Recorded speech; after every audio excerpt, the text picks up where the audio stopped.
Thank you very much. Thank you.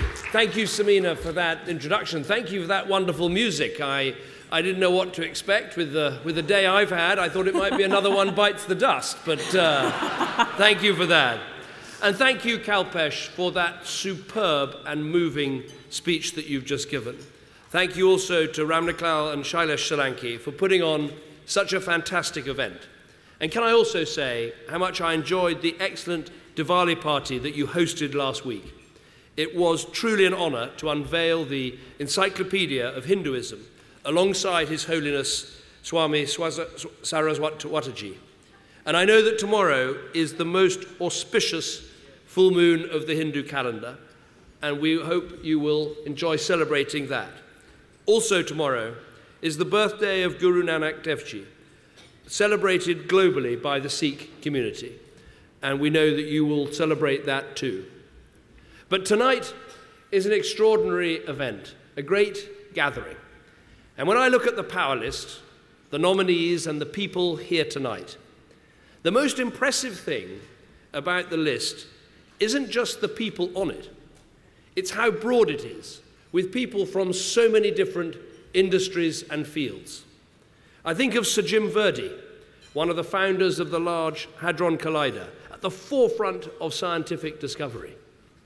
I think of Anshu Jain, at the helm of one of the biggest investment banks, Deutsche Bank. Ivan Menezes, the man behind the world's largest spirits maker, Diageo. Then there's Nazir Afzal, our chief Crown prosecutor in the Northwest. Moeen Ali, helping our national cricket team to victory. And of course, close to my heart, close to my desk, Amit Gill, setting the strategy at number 10 Downing Street. I pointed out to him today, Amit, I said, you come in one place above Prince Charles. Better keep that head on your shoulders. And of course, I'm incredibly proud that number 1 on your power list is Sajid Javid, the brilliant Asian man that I asked to join the cabinet. And I know we have more to do, my friends. I know we have more to do to encourage true opportunity and diversity in our country. But doesn't it say something that in 2 generations you can go from coming to our country with so little to sitting round the cabinet table? That's the sort of country that we're building in the United Kingdom. And of course, with Malala, the world's leading campaigner on education.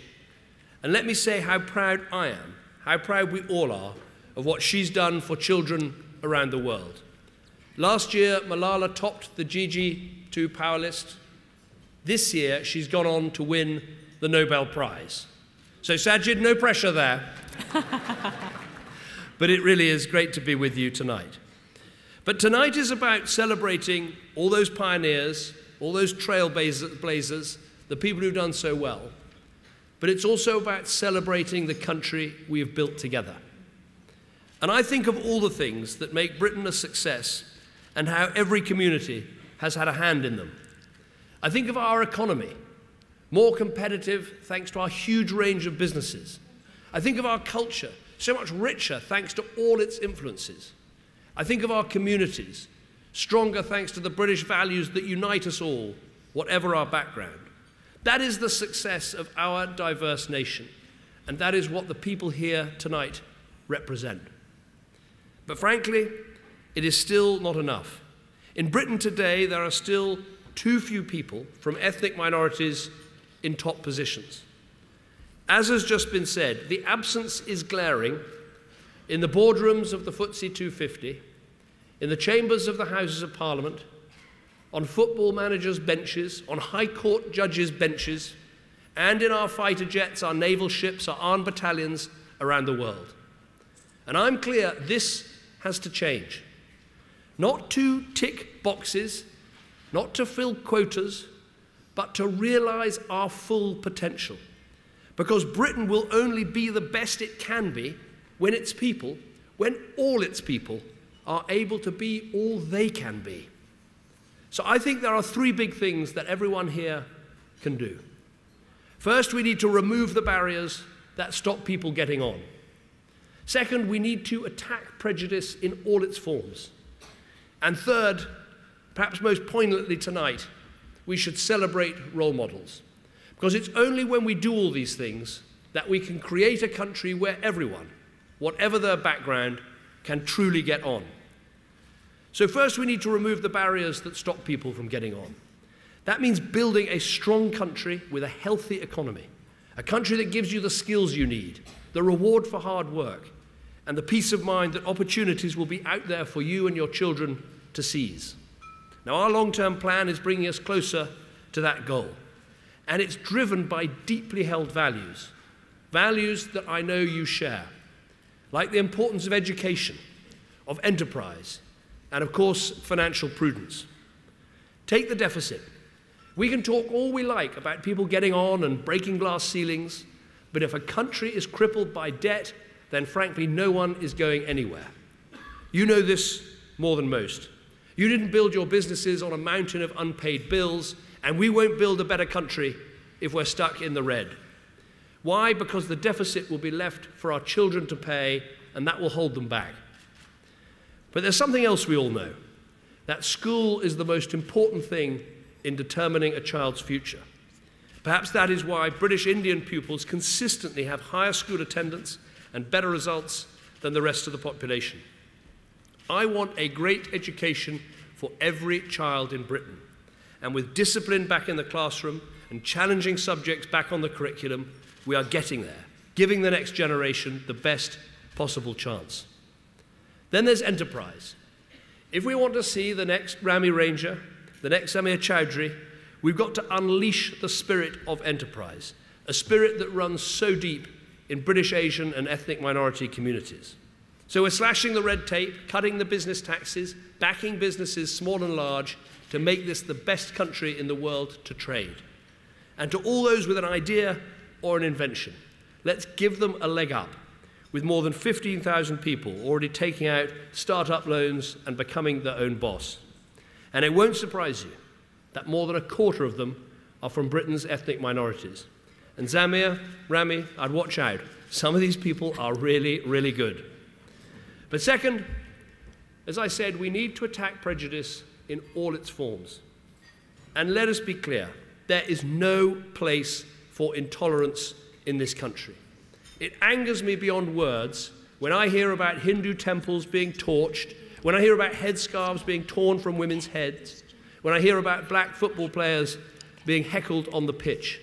This is despicable behavior and should be condemned wherever it happens.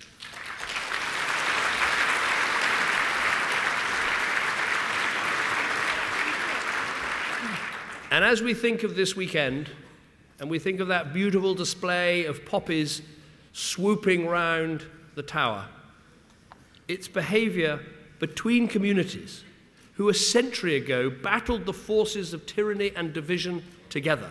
Your forefathers and mine, Sikh, Christian, Muslim, Hindu, from the fields of Flanders to the deserts of the Middle East, fighting for the freedom that we enjoy today.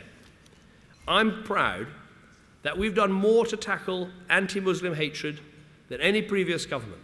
I'm proud that we're cracking down on racism and hate crime in all its forms. But when these incidents are still taking place in our country, there must be no let-up in our resolve to tackle this unacceptable hatred and bigotry. It has to go.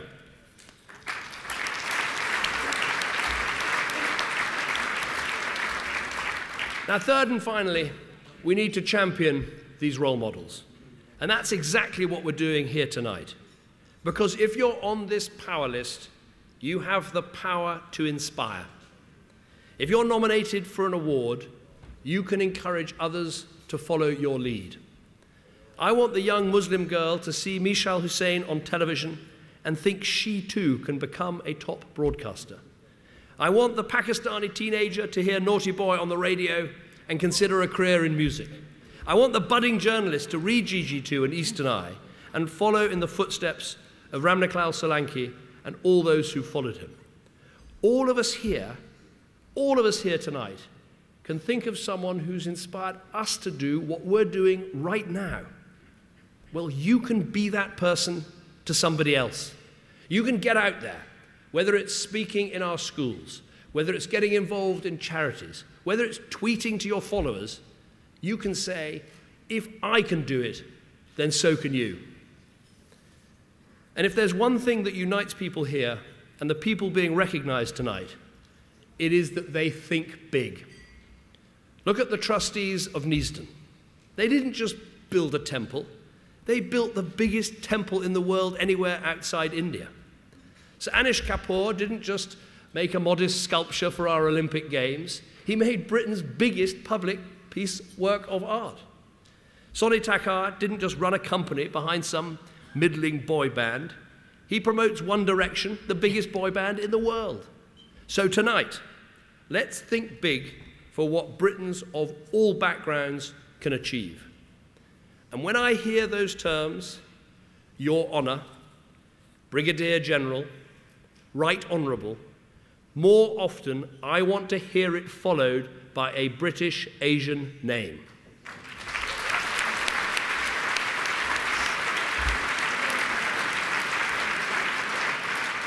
And yes, one day, I want to hear that title, Prime Minister, followed by a British Asian name.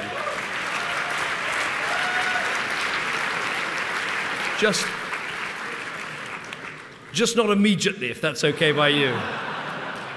But with a more stable economy, in a more educated and enterprising Britain, with more momentum against prejudice, and yes, with more role models like all of you, I know that we can get there. So as we celebrate the award winners and the powerless tonight, let us pledge this, to unleash all that talent so that many more people in Britain can follow in your footsteps, achieve your success, and build our country together. Thank you.